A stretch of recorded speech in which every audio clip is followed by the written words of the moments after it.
মাননীয় প্রধানমন্ত্রীর যে নির্দেশনা ছিল যে আমাদেরকে জনগণ ভোট দিয়েছে, সরকার এনেছে জনগণের পাশে থাকার জন্য, এবং প্রত্যেকটি মন্ত্রণালয় যেন আমরা যে প্রতিশ্রুতিগুলি জনগণকে দিয়েছি, বাংলাদেশ জাতীয়তাবাদী দল হিসেবে যে প্রতিশ্রুতি দিয়েছে সেগুলি যেন আমরা মনে রাখি এবং সেইভাবে যেন মন্ত্রণালয়গুলো কাজ করে।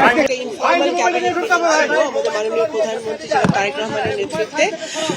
মূলত আমাদের এই জনগণের যে ম্যান্ডেট আমরা পেয়েছি, বাংলাদেশের জনগণের জন্য আমরা কিভাবে প্রত্যেকটা মন্ত্রণালয় কাজ করবে সুন্দরভাবে, সেটাই মূল ওনার বক্তব্য ছিল।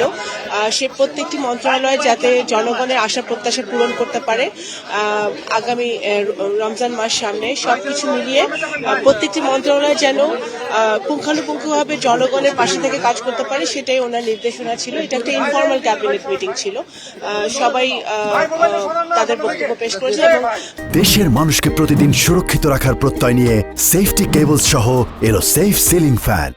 মাননীয় প্রধানমন্ত্রীর যে নির্দেশনা ছিল যে আমাদেরকে জনগণ ভোট দিয়েছে, সরকার এনেছে জনগণের পাশে থাকার জন্য, এবং প্রত্যেকটি মন্ত্রণালয় যেন আমরা যে প্রতিশ্রুতিগুলি জনগণকে দিয়েছি, বাংলাদেশ জাতীয়তাবাদী দল হিসেবে যে প্রতিশ্রুতি দিয়েছে সেগুলি যেন আমরা মনে রাখি এবং সেইভাবে যেন মন্ত্রণালয়গুলো কাজ করে।